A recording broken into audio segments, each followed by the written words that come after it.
Rouge. Bienvenue en Suisse. Le journal de Caro, elle nous dit tout sur sa nouvelle vie en Suisse. Et oui, débarquer en Suisse quand on est française peut réserver de sacrées surprises et créer de drôles de quiproquos. Parmi les situations gênantes, je vous ai déjà raconté l'épisode du métro et cette fois où j'ai acheté 4 tickets en pensant prendre de l'avance sur mes prochains trajets pour réaliser que chez vous, les tickets sont datés et valables une demi-heure. Mais je n'ai pas encore évoqué avec vous la honte que je me suis payée avec ma propriétaire, la propriétaire de l'appart que je loue.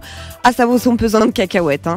Qu'est-ce qu'il y a eu ? Alors, la première semaine, j'avais pas encore mon nom écrit sur la boîte aux lettres et ma propriétaire m'avait prévenu, elle viendrait de temps en temps relever son courrier. Bon, au bout d'une semaine, je reçois donc un texto qui me dit « Peux-tu déposer mon courrier dans la boîte à lettres ?» Lettres, L-A-I-T. Alors, je me suis fait la réflexion, tiens, c'est bizarre, les Suisses, ils n'écrivent pas lettres comme nous. Tiens, c'est drôle. Mais vu que j'avais pas relevé le courrier depuis mon arrivée, je lui réponds gentiment, pas de souci, le courrier est déjà dans la boîte à lettres. Je ne l'ai pas encore ouverte. 2 jours après, je reçois à nouveau un message qui me dit, Caroline, je suis passée ce matin, le courrier n'était pas dans la boîte à lettres. Peux-tu le mettre, s'il te plaît ? Bon, là, je comprends plus rien. Comment son courrier que je n'ai pas ramassé peut-il être ailleurs que dans cette satanée boîte aux lettres ? Je vais donc vérifier de ce pas. Et là, je me rends compte avec stupeur que la boîte aux lettres s'ouvre sur une grande boîte vide sans clé, dans laquelle se trouve une mini boîte aux lettres à l'intérieur qui, elle, ferme avec une clé. Et là, illumination. Il y a donc 2 boîtes. Une boîte aux lettres et non pas une boîte à lettres, mais bien une boîte à lait. Quelle gourde, évidemment. Et depuis, tu mets tes bouteilles de lait dedans.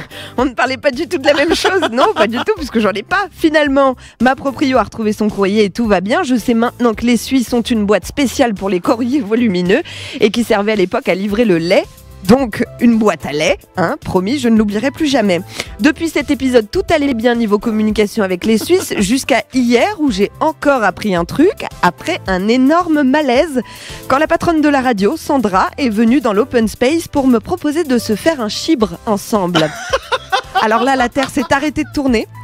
Faut savoir qu'un chibre, chez moi, c'est l'attribut sexuel masculin. Alors forcément, s'en faire un avec ma patronne.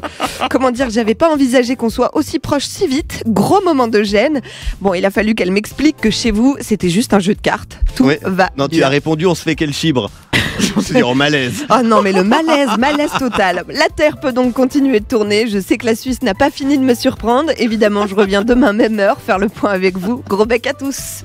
Merci Caro, billet d'humeur qui revient demain. Bienvenue en Suisse en tout cas. Et les hits en Suisse romande avec Adèle. Voici Send My Love, l'élève tôt jusqu'à 9h.